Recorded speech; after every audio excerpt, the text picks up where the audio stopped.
Hi, my name is Cami Lloyd, and this is my presentation about my internship with Educate and Empower Kids.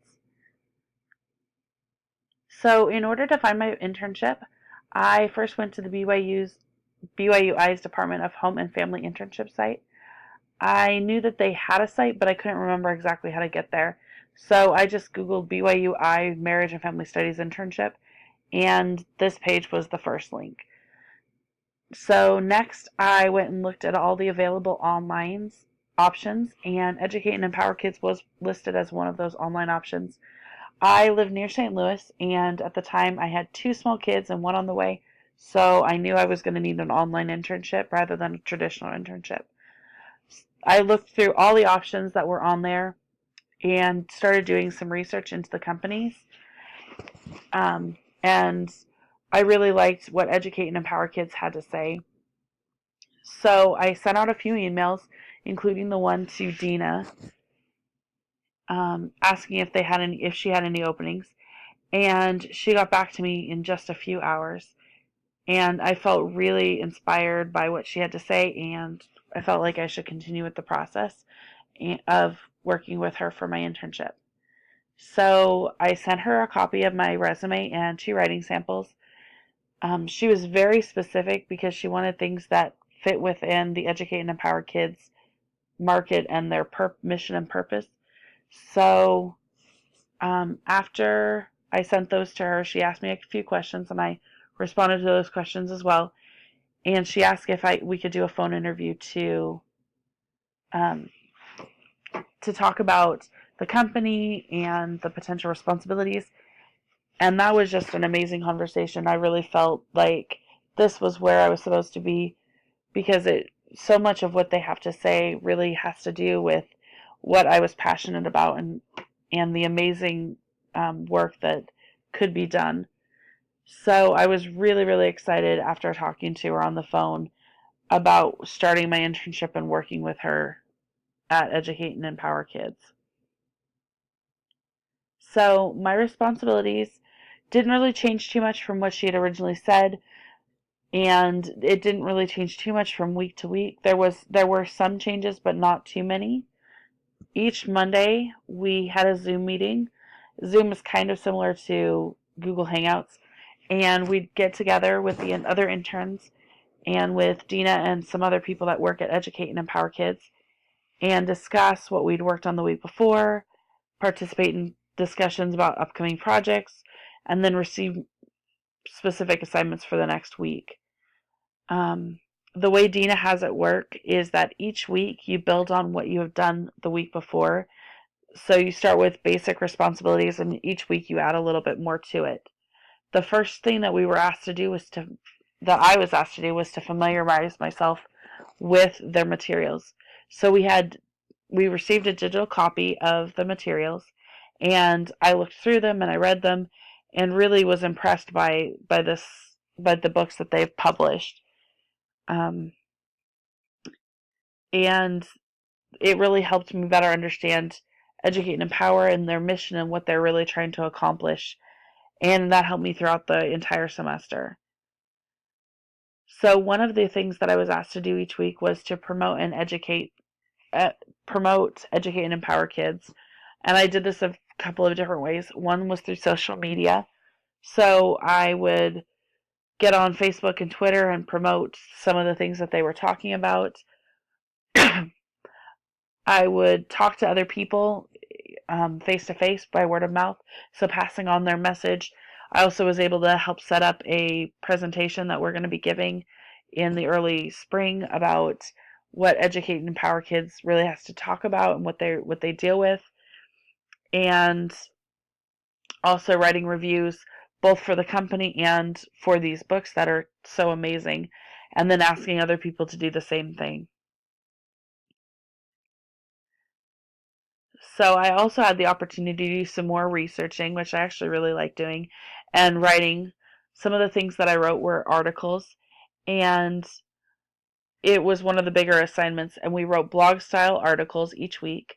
And they have Educate and Empower Kids has a list of potential article ideas, and I would look through that list and pick one of the ones that seemed really interesting, And then I began finding some research and thinking of my past experiences and brainstorming how the articles that I was finding in that research really applied to my experiences and what I could say to other parents and other people that are looking to help kids. So then I would sit down and start writing those articles, and they would generally be between about 500 and 1,000 words. And we were encouraged to write more because it's always easier to edit and take things out than it is to try and come up with new ideas to add in. So after a few weeks of writing articles, they added doing lesson plans, and I really liked the lesson plans because they're kind of like family home evenings, like the outline for them, but they're meant for all parents, not just LDS parents.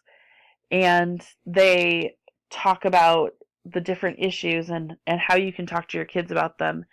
And they're very simplified. They're supposed to be like very short. And it really can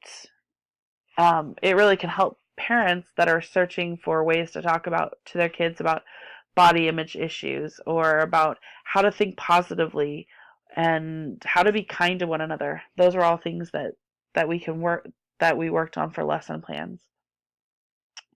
And they have a list of the ideas that they want lesson plans, and so it made it really easy because we didn't have to try and come up with some idea. We already had like a very specific outline format, as well as some ideas of what Educate and Empower Kids was looking for. So another responsibility I had was to advocate for Educate and Empower Kids on social media. So I did this by sharing articles that they'd written. So there were other interns and previous interns that had written articles, as well as other members of the company. And I was asked to read through those and then share ones that I found really interesting and thought that my friends and those people that read what I've got to say might be interested in. And I also had the opportunity to do some fundraising on social media. We did a really short campaign, and we asked people to donate, friends and family. And that was a little bit daunting at first because it's a little awkward sometimes to ask people that you know to give you money for something. But I was so inspired by Educate and Empower Kids that it made it that much easier because I knew that money was going to help promote these books and help people that needed to understand a little bit better. I also got the opportunity to share one of the videos on Pinterest. There was a Mormon channel video that that Dean Alexander, the president, did with one of the general authorities, and talking about how we need to protect our kids from the negative influences of some of this technology. And so I shared that on Pinterest. I also had the opportunity to tag some companies and individuals on Twitter and Instagram, and I'd never used Twitter before. I'd used Instagram, but I'd never used Twitter, and so it gave me an opportunity to first learn how to do that, but also how to share ideas and help other people to find those resources on social media. So my last responsibility was to do some marketing for the company.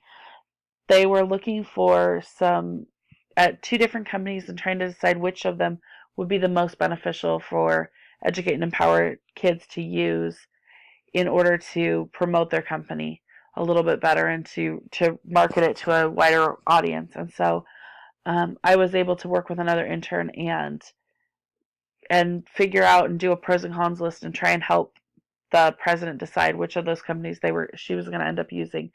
And I said, this is the company I think would be most beneficial. And so that was really interesting for me because it helped me to understand like that there's lots of different variables with marketing, and especially marketing a nonprofit, that need to be addressed and what you have to look at. And so I thought that was really interesting. So how I benefited Educate and Empower Kids. I have a lot of secretarial experience, and so I was able to take that knowledge and create a format for the lesson plans that can be used for others in the in future lesson plans. It made it really easy once I set up that template for myself, to work through them faster. And then I shared it with another intern, and it made it less complicated for that intern to get through the lesson plan. And they said that it was fairly easy to get through and to know what step to move on to next. So I also was able to give a really unique perspective, because I was married at 30 and I have a stepson and I have two toddlers and I had an infant while I was doing my internship. And so like I have a couple of different stages of my life all happening all at once. And so that I'm experiencing a bunch of different stressors, and that gave me a different perspective than other people who might have all really young kids or who have teenagers. And so that helped me to write articles in a way that would touch some of the people that are kind of in a similar situation, those that became parents a little bit later in life, or those that have stepchildren, and how to approach issues in those ways. I was also able to contribute some ideas that could be developed into some additional projects and into apps and some social media campaigns that they might use in the future that will benefit not only the company but parents and the kids that this company is targeted to. So I received a lot of benefits from Educate and Empower Kids. It really opened my eyes to how many people struggle with some different things, like body image. That was one of the first ones that really struck me. I had never really thought about how much body image impacted young men. I have a nephew that struggles with some body image things, but I had never really thought about how media affected other people, and especially young men, with their body image. Pornography, I knew pornography was a negative thing, and I knew that people struggled with it, but I didn't understand how much it impacted everyone. It's not just the person that is dealing with pornography, it's their family, it's their friends, it's their kids. All of these people can be affected by pornography, and it really opened my eyes to that. And also, I'd never heard of what being a digital citizen was, and it helped me to understand that the purpose of being the same person you are online as offline, and being kind all the time. And I learned how to be a positive digital citizen myself, and then how to share that with other people. And it also this also helped me understand what I need to do to protect my own children, and what I need to teach them, and that I can't just wait until they're 12 or 13 to start talking to them about some of these issues, that I have to start at a young age so that way they're protected. So the first connection I made was that everything I learned at BYU was utilized throughout this entire internship. But more specifically, I picked up that parents have to teach their children. You can't expect someone else to teach your children. You can't expect that they're just going to know something. You actually have to teach them, because children will get their information from somewhere. If you don't teach them, then they're going to go online. They're going to go to the internet, to their friend, to a book, and find the information they're looking for, because children are curious and they want to know. And mothers and fathers have to work together to teach their children. A lot of times we assume that moms have to talk to girls about puberty and sex, and dads talk to boys, but moms and dads can actually work together. Mothers and fathers can talk to their kids together and give both sides and both perspectives, and it can help kids really understand the entire life process. So, as far as recommendations, I would absolutely recommend this internship. It was an amazing experience for me, and I think it could be for anyone. And I would recommend it for anyone who wants to protect children from negative technologies and from the bad things in the world.